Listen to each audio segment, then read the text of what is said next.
Alright, this is a short recording regarding current. Current is flow of electricity. It is measured in amps. If you have more flow of electricity, you have higher amps. Voltage is just a measurement of how much push there is of the electricity, how much force it has making it move. And watts is how much electricity is being used by a machine, like a space heater or something like that. Now, there's in the description box, the description below the video, there's two links. Click one of them. Click the one that has engineering toolbox, whatever it says. Click that one and go to it and go to the chart. And at the top of the chart it says AWG, that means American wire gauge. Swing down the thing and there's 18 and 16. That's how, like 16 gauge, 18 gauge. The SP500 generator advertised uses 17 gauge wire. Now I want you to go over to the right a little bit of the chart, and it says typical max current load. It means maximum current that is the wire can handle. And I believe we're looking at single core because the wire that is used, the magnet wire that is used, is a solid wire. And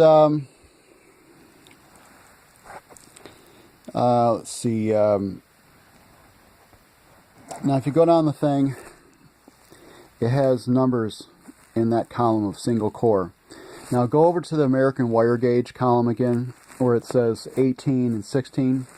Well, we don't have 17, so let's just look at 16. Okay, it's a thicker wire than 17 gauge. Now, swing over to the single core. It says 15, and that's amps. 15 amps is the maximum that wire can handle. Okay. Now go over to the other link in the description box. Click on that. Now, I don't know what Creative Science advertises the machine can handle. I think it can produce up to 2280 watts. But there's a calculator that link, it's called Rapid Tables. That link you should have clicked on, and it says enter in 2280, enter in 110 volts, and it says that in order to get 2280 watts, you have to have the wire you're using has to produce, be able to handle. It's got to be able to allow 20 amps of electricity to go through it.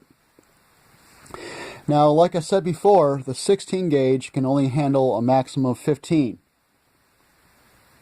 So how is the 17 handling a maximum of 20 amps? It's not possible. There's a thing called Ohm's law.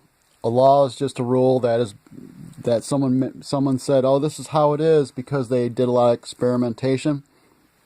And I think this guy's last name was Ohm. So they call it Ohm's law. And what I'm trying to say is that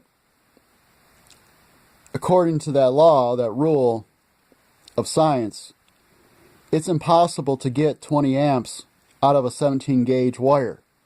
So how is Creative Science of doing that? How are they getting that? It's just not possible. Now go back to the other, go back to the chart again and look at American wire gauge 12. Look at 12 gauge. Now look at the single core. It says 34. Look at 14 gauge, 24. Now if you're going to build that machine, you might want to use 14 gauge or 12 gauge or 13 gauge or 10 gauge, because you're not going to get, according to science, if you can even get it, you're not going to get that much amps unless you use a thicker gauge than a 17 gauge. You can't. I think you might be able to get up to, I'm not sure, I think that my phone's going to expire on the memory, but if you got, let's say you got let's say you got 1,000 watts. 1,000 watts. And the volts is 110. It says 9 amps. So apparently you should be able to get 1,000 watts out of that machine using 17 gauge wire. I don't understand, something's wrong, because that one guy couldn't even get practically anything. He should be able to get at least 1,000 watts out of it. According to this table, from what I read in the calculator, he should be able to get at least 1,000 watts out of it at 110 volts. If he's not getting that, I don't know what to say. I'm going to find out myself, because I'm in the process of building one of these things. So, let's see what happens. Maybe I missed something, but it doesn't look realistic to me. Looking at the Ohm's law and how much current can be handled by wires, certain size wires. End of video.